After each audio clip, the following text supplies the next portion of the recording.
Buenas tardes. Siguiendo con la modalidad de cursada virtual, vamos a ver en este módulo columna vertebral en general y columna lumbar. En la próxima clase vamos a ver la parte de columna cervical y dorsal. Es muy interesante cuando estudiamos la columna porque es, como decimos, siempre tenemos un esqueleto axil y apendicular. El esqueleto axil corresponde a la columna y el apendicular son los miembros superiores e inferiores. La columna debe tener dos requisitos principales, que son la de brindar flexibilidad y la de dar solidez. Tengamos en cuenta que aloja la médula espinal y también nos debe permitir la modalidad, la flexibilidad, que va a estar dada fundamentalmente por la indemnidad de los discos. Obviamente la altura de los discos y la integridad de los mismos nos va a permitir una movilidad adecuada. ¿Cuáles son las características que debe tener la columna?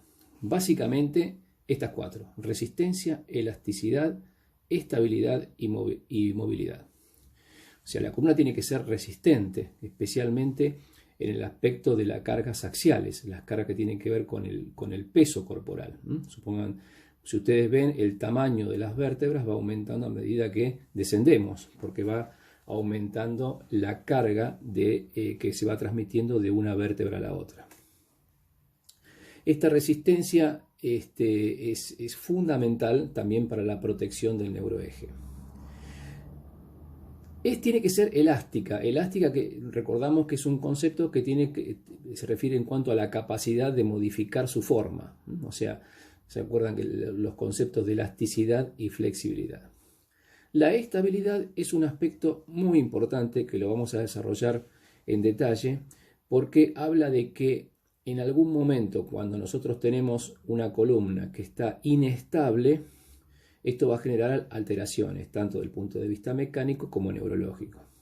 Por eso cuando uno define estabilidad, una columna es estable cuando tanto estática y dinámicamente no presenta alteraciones neurológicas o mecánicas, o sea, complicaciones nerviosas producto de la compresión de los nervios o dolor producto de esa inestabilidad. Por eso es un concepto importante a tener en cuenta cuando uno vaya a atender a un paciente que tenga alguna lesión a nivel del raquis, saber si ese paciente tiene su columna estable.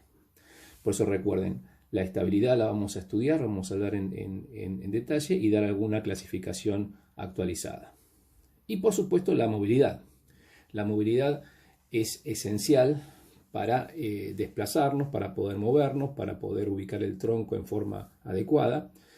Y como ya vimos, tiene mucho que ver también con la movilidad de los miembros. También se relaciona con la movilidad de los miembros, dado que presta fijación a ellos. Desde el punto de vista filogenético y ontogénico, vamos a ver que las curvas son adquiridas. O sea, como ya habíamos mencionado en un video, tenemos una cifosis marcada que posteriormente vamos a ir adquiriendo la curvatura cervical y la curvatura lumbar. Obviamente las vértebras sacras quedan fusionadas, y acá vamos a ver los distintos planos. Fíjense que acá se está trazando una línea sobre el borde inferior de L5 o sobre el borde superior del sacro, otra tangente a L1, y esto es muy importante porque estas son las líneas que se van a trazar cuando uno quiera medir los grados que tiene cada sector. Lo mismo del sector dorsal y a nivel cervical. Fíjense que pasamos de la posición, el hombre, digamos, desde el punto de vista de su especie, incorpora la bipedestación, y lo mismo en el desarrollo neurológico. Vemos que el bebé se sienta, luego se pone en cuatro patas, gatea y finalmente va incorporando la posición de bipedestación. Esto hace que el desarrollo hasta llegar a la bipedestación y tener una curvatura, especialmente la curvatura lumbar, vamos a ver que demora hasta estar medianamente formada entre los 8 y los 10 años aproximadamente. Fíjense que en esta foto de inicio el raquis lumbar se ve que está en forma casi cifótica, luego se va rectificando y va tomando la curvatura lordótica definitiva alrededor de los 8 años. Por eso la columna lumbar es una zona de asiento de mucha patología. Fíjense la complejidad que tiene y la necesidad que tiene el organismo de llegar a una curvatura definitiva, hasta llegar a la bipedestación con esta lordosis lumbar. Por eso, como habíamos dicho, en la evolución, en la filogenia de la raza humana, en la ontogenia del hombre, pasamos de la posición de cuadrupedia a bipedestación. Y por supuesto la marcha y la curvatura definitiva, como vimos anteriormente.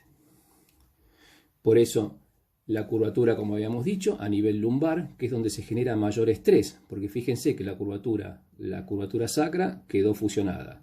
La curvatura dorsal mantiene su forma, ¿por qué? Por su articulación con las costillas y hacia adelante con el esternón, para proteger a pulmones, corazón y los órganos del mediastino. Por eso, como vimos en la foto anterior, es en un principio cóncava o convexa hacia posterior, y posteriormente va aumentando hasta que adquiere la forma definitiva alrededor de los 10 años aproximadamente. Se dice que las curvaturas raquídeas, sabemos que la columna es una columna que tiene un soporte y una guía direccional, que es la parte posterior. Estas curvaturas, como son 3 en definitivas, si tomamos la sacra, la descontamos porque es una curvatura fija, pero digamos las curvaturas cervical, dorsal, lumbar, hay una tabla que establece que la resistencia, que mencionamos como uno de los preceptos que debe tener una columna, se refiere al número de curvaturas al cuadrado más 1. Si son 3 curvaturas, al cuadrado son 9 más 1, 10. Delmas estudió la relación de la longitud con la altura del raquis y consideró, digamos, las curvaturas que vimos anteriormente normales, le dio un valor de un 95%, y luego habló que las curvaturas, si estaban aumentadas, sería un valor menor de un 94%, y cuando estaba disminuida, mayor del 96%. A las que están las curvas aumentadas, la definió como un raquis funcional dinámico, mientras que a las curvas disminuidas como un raquis funcional estático. Fíjense, acá tenemos la columna recta, esta sería la zona del sacro, la columna recta, la curvatura lumbar, las 3 curvaturas, y acá tenemos el índice normal de Delmas, las curvaturas aumentadas, el índice dinámico, y acá tenemos el índice estático. Bien, cuando pasamos a la estructura del cuerpo vertebral, que ya conocemos, vamos a ver ciertas características. La primera parte es la parte del cuerpo vertebral. Fíjense, acá tenemos el cuerpo vertebral, con el anillo posterior, el arco posterior, unidos por los pedículos, por el istmo, que conecta la parte anterior de soporte con la parte posterior. Si uno se fija de frente, vamos a ver estas líneas que forman el trabeculado, que va a tener que ver con las cargas. Por eso, cuando uno ve, como es un hueso corto, de acuerdo a las tensiones, vamos a tener las líneas de carga. Si uno observa la carga que cae sobre una vértebra, vamos a ver que la va a transmitir hacia la vértebra inferior. A esto le tenemos que sumar también la carga que se produce en la parte posterior, porque cuando cae la carga sobre el cuerpo vertebral, parte se transmite a la vértebra inferior y parte hacia el arco posterior, tanto hacia atrás como hacia adelante para transmitir a la vértebra subsiguiente. Por eso fíjense que todas van a transcurrir por los pedículos, yendo a apófisis articular superior, apófisis espinosa para atrás, apófisis articular superior. En esta, las líneas de fuerza también, acuérdense, acción-reacción. De manera tal que si trasladamos estas líneas de fuerza, las trasladamos a esta imagen, vamos a ver que vamos a tener una mayor carga, digamos, una mayor líneas de fuerza, mayor densidad de hueso en esta parte, y en esta parte va a estar disminuida. Por eso, cuando hay una carga, como vemos acá, determinada, generalmente esto va a producir, la primera parte que se va a afectar es la parte anterior del cuerpo vertebral, que va a sufrir una fractura. Esto también pasa, por ejemplo, en los huesos, como vimos en la primera charla, cuando tienen una debilidad ósea, cuando hay una debilidad por ejemplo, una osteoporosis, una osteopenia, una osteomalacia, que dan una fragilidad ósea determinada, donde también se pueden producir este tipo de fracturas vertebrales. No necesariamente tiene que ser un traumatismo directo. Fíjense que obviamente que si la carga aumenta mucho más, ya no solamente se lesiona este sector, sino también la parte posterior. Es aquí donde tenemos que analizar en estas curvaturas un aspecto esencial. Dijimos, la parte anterior, que es la parte de soporte ponderal, la parte que soporta el peso, y la parte posterior. En la parte posterior, si uno lo mira desde arriba, tenemos las articulares, que son articulaciones sinoviales, son artrodias. Entonces tienen cápsula, tienen cartílago, tienen sinovial, por supuesto, un refuerzo ligamentario, y son las que van a producir el movimiento, son las que dirigen el movimiento. Recordamos que las articulaciones de los cuerpos vertebrales son articulaciones de tipo anfiartrosis, o sea, son semimóviles. Por eso vamos a ver que la columna, a través de este soporte, tiene una cierta movilidad para permitirnos la movilidad en los distintos planos del espacio. Es así entonces donde hablamos de un soporte anterior y una guía direccional posterior, que sería el arco posterior de las vértebras, obviamente unidos por este sector que son los pedículos. Los pedículos. Recordamos que por encima y por debajo de cada pedículo pasan las raíces nerviosas correspondientes. Es aquí donde, recordando la imagen anterior que hablamos de estabilidad, por eso tenemos, ¿se acuerdan que yo les había comentado que era algo importante tener una columna estable? Porque si no, si la columna es inestable, recordemos que acá pegadito pasa la médula espinal.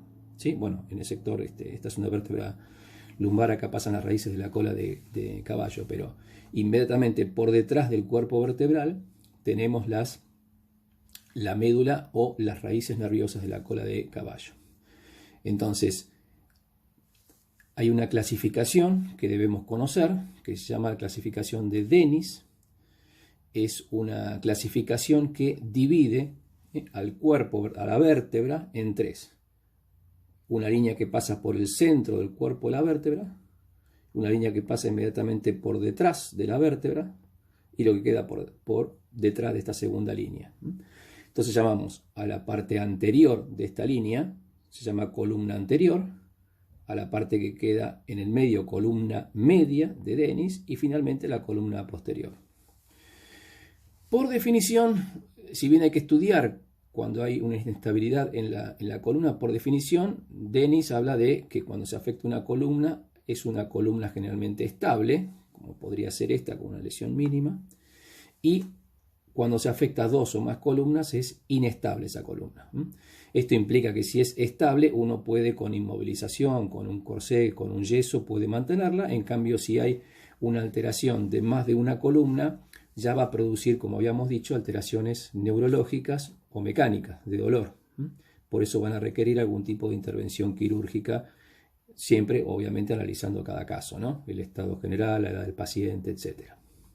Entonces recordemos, columna anterior de Dennis, mitad anterior de los cuerpos vertebrales, con los discos correspondientes, ligamento vertebral común posterior. La columna media, mitad posterior del cuerpo vertebral, con el disco correspondiente, ¿sí? El ligamento vertebral común posterior, la parte próxima del pedículo, y finalmente lo que queda por detrás, todos los elementos que se encuentran en la parte posterior, columna posterior de Dennis. Es una clasificación que se tiene en cuenta cuando hablamos de estabilidad de la columna. Muy bien, entonces siguiendo con las divisiones del raquis, recuerden, clásicamente, antiguamente, uno hablaba de un soporte anterior y una guía direccional posterior.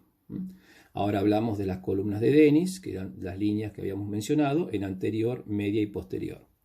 Esto es importante para no confundir, porque cuando uno dice se afectó la columna media de Dennis, es esto, es la parte posterior del cuerpo vertebral, o lo que sería el muro posterior o muro anterior, ¿no? Simplemente como para tenerlo presente, según lo que uno esté comentando. Entonces, en este par kinemático que vemos acá, el cuerpo vertebral, recordamos que el peso se transmite de una vértebra hacia la otra, y también a través de las apófisis articulares, que son estas articulaciones. Se transmite el peso hacia atrás y obviamente hacia adelante, ahí y ahí, y hacia la vértebra siguiente.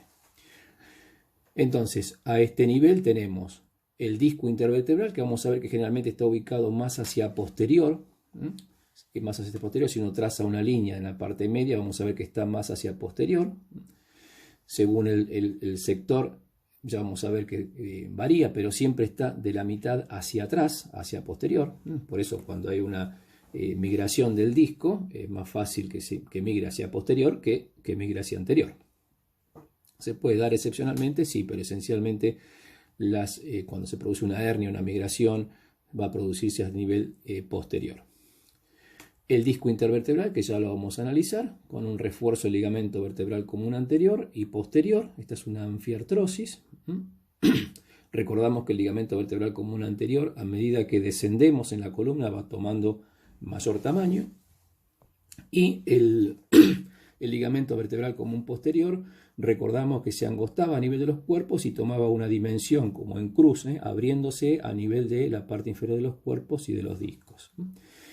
Fíjense hacia atrás, entonces, estos son los pedículos. Acá tenemos el agujero de conjunción. Observen que no es demasiado grande, 8 milímetros por 1 centímetro. Va a variar un poquitito en esto, pero es un espacio relativamente pequeño, que si se produce una discopatía, si se aplasta esto, obviamente esto desciende. Si hay una artrosis, prolifera acá y se va a estrechar este agujero de conjunción, y por acá recordamos que salen las raíces nerviosas correspondientes. Recordamos que esto es una artrodia, ¿sí? Una cartílago articular, sinovial, ¿sí? Y finalmente tenemos todo lo que son uniones por medio de ligamentos a distancia, ¿no? En este caso, en esta foto, vemos el ligamento interespinoso. También tenemos, recuerden, entre las láminas el ligamento amarillo, que cierran, son muy importantes, muy fuertes y resistentes, que brindan mucha estabilidad hacia la columna. Otros ligamentos a distancia son los ligamentos intertransversos. Entonces, fíjense acá en la foto de abajo, donde llega la carga sobre el cuerpo vertebral. Como vimos recién, se transmite hacia abajo y de esta manera también hacia la parte posterior, como analizamos anteriormente. Observen que el disco amortigua, soporta las presiones, las distribuye. Y fíjense que la carga viene acá, cómo se produce este nivel y el punto de unión acá a nivel de las apófisis articulares. Por eso, si no, acá tendríamos un ejemplo de una palanca de equilibrio, una palanca de primer género. Bien, entonces, reforzando el pilar anterior, lo que sería la columna, la vértebra, recordamos columna anterior y media de Denis, ligamento vertebral común anterior y vertebral común posterior. Muy importantes para la estabilidad, especialmente el ligamento vertebral común posterior, que está muy ricamente inervado. Entonces muchas veces cuando se produce una migración del disco, recordemos que el disco en sí, el núcleo pulposo, digamos la hernia, no duele por el disco en sí, sino que duele por la compresión que produce a nivel del ligamento o a nivel de la compresión neurológica que pudiera realizar. Los ligamentos amarillos entre las láminas, interespinosos, supraespinosos, y la parte articular de las apófisis articulares. En algunos libros hablan de la columna lumbar como unos encajes recíprocos o como trocoides, pero las tomamos en general como articulaciones por desplazamiento, ¿sí? Por deslizamiento, y las consideramos artrodias a todas.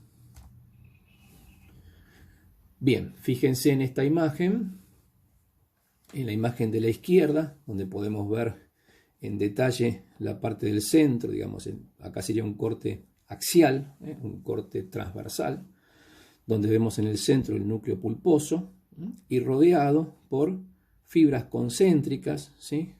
Alrededor, que son las que delimitan todo lo que es el disco intervertebral. Entonces el disco vertebral tiene una parte central, que es el núcleo pulposo, tiene un aspecto gelatinoso, durito, está formado por un componente de agua importante, y alrededor las fibras, que se describe siempre como catáfila de cebolla, ¿no? Cuando uno va pelando una cebolla, ¿sí? Están recubriendo y protegiendo al núcleo pulposo para que se mantenga en el interior. O sea que forman un par funcional para soportar presiones y la distribución de las cargas. Obviamente el núcleo pulposo, como tiene un contenido en agua grande, si uno tiene durante la bipedestación o en la carga, ahí es como si fuera una esponja, o sea, uno es como, si aprieta la esponja, le saco el agua. Cuando me acuesto, estoy en posición horizontal, que no tengo carga, en ese momento es como si aflojo la esponja y se llena de agua de vuelta. O sea que es la forma en que se va nutriendo el disco, especialmente en las personas jóvenes, ¿no? A medida que van pasando los años y obviamente según la actividad laboral que realice la persona o la actividad física que realice, laboral o deportiva, pueden predisponer a que se produzca un daño a nivel del par del disco, del disco. Entonces el disco va perdiendo esa capacidad de nutrirse y va perdiendo altura. Por eso uno ve a veces las personas mayores que dicen me achiqué. En realidad lo que va perdiendo es, se va disminuyendo la altura del disco, y si uno suma todos los discos puede ir perdiendo algunos centímetros, milímetros o centímetros de altura. Ni que hablar con el aplastamiento vertebral. Así que bueno, entonces el anillo fibroso y el núcleo pulposo. Hacia atrás, si ustedes observan, acá tenemos el ligamento vertebral común posterior, adelante el ligamento vertebral común anterior, como les había dicho, bien ancho y grande, ¿sí? Va aumentando desde cervical hacia lumbar, y en esta parte posterior, como está el disco, el ligamento vertebral común posterior se ensancha y refuerza la parte posterior, o sea, sería el tope para que el disco, cuando daña o cuando se produce una lesión, no migre hacia posterior. Observen acá, tenemos los ligamentos amarillos que están cerrando por detrás esto que es el canal medular, las apófisis articulares, ¿sí? Apófisis espinosas, apófisis transversas, y acá tenemos la zona, digamos, que corresponde al canal medular, que en este caso en una vértebra lumbar estamos ya, recuerden, con la cola de caballo.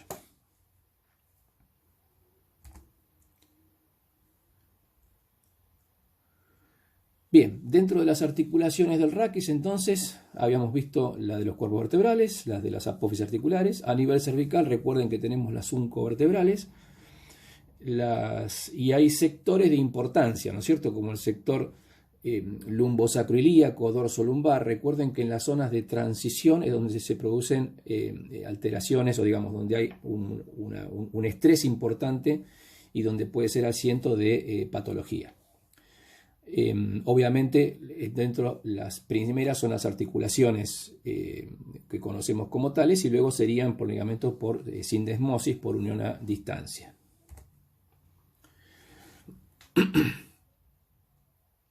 Dentro de las anfiartrosis ya la fuimos describiendo, el refuerzo de los ligamentos, el disco intervertebral que ya describimos sus partes. Y acá lo vemos un poquito en detalle cómo se constituye el disco intervertebral. El núcleo pulposo en el centro, y fíjense las laminillas concéntricas que forman el anillo fibroso. Entonces tenemos disco intervertebral, núcleo pulposo, anillo fibroso. Si ustedes observan a este nivel, estas láminas que la recubren, la están conteniendo en el centro, fíjense que tienen distinta dirección. Esa dirección está dada por las tensiones que soporta el cuerpo vertebral. ¿Se acuerdan que habíamos visto que son articulaciones semimóviles, donde no hay un espacio articular y donde el tronco está solicitado? Uno puede hacer flexión, extensión, inclinación, rotación. Por eso esta disposición hace que mientras unas se tensen en determinada posición, algunas se distienden en otra posición. En el gráfico aquí de la izquierda tenemos la disposición de lo que sería el núcleo pulposo, que es el que se encarga de la redistribución de las fuerzas. Realmente el núcleo pulposo es el que se encarga, digamos, de la absorción de la carga en un 75%, y es el que distribuye las cargas hacia el resto del disco intervertebral, formando un par funcional. Bien, fíjense acá en el estado del el disco comúnmente ya está en lo que se llama un estado de pretensión, ya tiene una tensión para poder soportar la carga del peso y poder distribuirla en forma más adecuada. Fíjense acá este gráfico, está mostrando la carga cuando llega sobre el disco y cómo el núcleo pulposo va a distribuir la carga sobre el resto del disco en general. Por eso cuando uno hace, por ejemplo, flexión de tronco, nos inclinamos hacia adelante, el núcleo pulposo tiende a irse para atrás, equilibrando las fuerzas. Si hago extensión, tiende a irse para adelante. O sea, siempre va a ir equilibrando las fuerzas el disco intervertebral. Lo que les comentaba anteriormente, cuando hacemos presión, cuando hay compresión, fíjense cómo lo que va a ocurrir es que el disco va a producirse, digamos, una compresión y va a ir migrando el contenido. Mientras que cuando hacemos una tracción ocurre exactamente al revés. Acá está mostrando qué es lo que ocurre. El gráfico es así. Si yo hago compresión, es como que se aplasta, entonces el líquido pasa de acá hacia las vértebras. En cambio, si hago distensión, el líquido pasa hacia adentro. O sea, las flechas están mostrando el comportamiento del líquido. O sea, el disco, cuando está sano, en las personas jóvenes, adultos jóvenes, tiene una capacidad de absorber el agua y de eliminar el agua. Cuando va pasando el tiempo, como les dije, va perdiendo esa capacidad. Entonces, esto, tal cual lo vemos acá, va perdiendo. Por eso se va perdiendo la movilidad de la columna en general y también puede ser asiento de distintas patologías. La altura del disco, como habíamos visto, tiene su variación y su localización. Fíjense acá a nivel dorsal, corresponde a un quinto del disco. Si uno mide el cuerpo vertebral, el disco mide aproximadamente un quinto de la longitud del cuerpo. A nivel cervical, un tercio. Y a nivel lumbar, 2/5 aproximadamente. Entonces, a nivel lumbar es en el centro y a nivel cervical 2/3. Fíjense que lo que les había comentado antes, que según la localización, el núcleo pulposo generalmente siempre está más atrás. Aquí tienen una relación de la ubicación. Por eso cuando llega la carga, el núcleo pulposo generalmente está en la zona hacia posterior. Perdón, acá sería dorsal, lumbar y cervical. Con el tamaño correspondiente. Básicamente, a medida que vamos descendiendo, el tamaño del disco tiene que aumentar. ¿Por qué? Porque tenemos la mayor carga. Entonces, ese disco tiene que ser el que soporte más. Fíjense que los discos L4, L5 y entre L5 y S1 tienen que ser lo suficientemente fuertes porque ahí llega todo el peso corporal que hay que distribuirlo hacia los miembros inferiores. Bien, acá de vuelta el comportamiento del disco, como habíamos visto anteriormente. Si traccionamos, acá sí, si la vértebra se tracciona, aumenta y entra el líquido, o sea, es como hacemos la descompresión. Esto es lo que uno comúnmente se hablaba cuando se hacían tracciones a nivel cervical o lumbar. Esto, por supuesto, a nivel práctico es muy difícil hacerlo, porque se necesitan cargas muy altas, que difícil que lo tolere el paciente. Generalmente tienen un alivio porque esa tracción longitudinal actúa muy poco, casi nada a nivel del disco, pero sí a nivel muscular, que es el alivio que sienten los pacientes por la relajación que se produce. Si uno va aumentando la carga, vemos el comportamiento del disco absorbiendo. Fíjense en este caso, esta vértebra se dirige hacia atrás y el disco se dirige hacia adelante.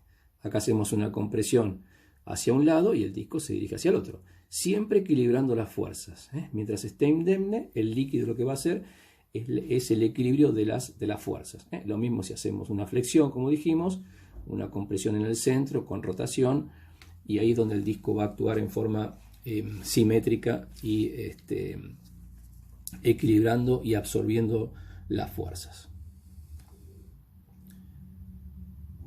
Bien, vamos a ver un poquito de la rotación automática que ocurre a nivel del raquis. Esta rotación es automática, es fisiológica, es importante tenerla presente porque se va a producir por dos mecanismos principales. Uno de ellos está dado por la acción de los discos, por la compresión que se produce a nivel discal, y la otra por la tensión ligamentaria. Como ustedes observan, fíjense en esta foto, vamos a ver si trazamos la línea, vamos a ver que se va produciendo una rotación. Lo mismo acá, si uno traslada al rotar, cuando se inclina, se produce una rotación y ustedes observan cómo se va produciendo. Por ejemplo, acá se visualiza mucho más la apófisis transversa que a este lado. Esto es fisiológico, es normal. Cuando uno vuelve a la posición inicial, no hay ningún inconveniente, pero tiene importancia cuando uno habla de las patologías de la columna vertebral en general, como por ejemplo las escoliosis. Fíjense en esta foto de abajo. Esta es una maniobra que van a utilizar ustedes, que se llama maniobra de Adams, que es el paciente, como ustedes ven, se flexiona un poquito más. Lo vemos, hay que mirarlo desde atrás y desde adelante, y vamos a ver que van a sobresalir o se evidencia las apófisis espinosas con los músculos paravertebrales. Esto es una actitud, digamos, es una columna normal. Y fíjense cuando se lo hacemos a una persona que tiene escoliosis. En esta posición vamos a ver que se eleva un sector con respecto al otro. Esto se llama jiba.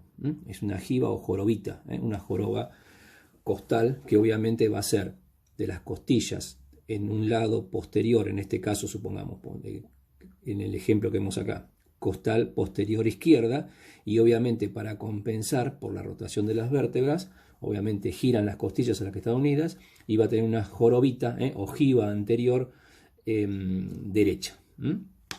Esta es una maniobra muy importante porque permite distinguir si el paciente tiene una actitud, o sea, tiene la columna torcida, pero digamos, uno cuando le hace esta prueba ve que es funcional.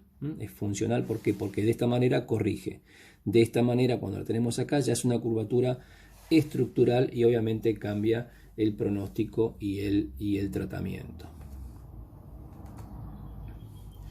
Bien, acá en general los movimientos del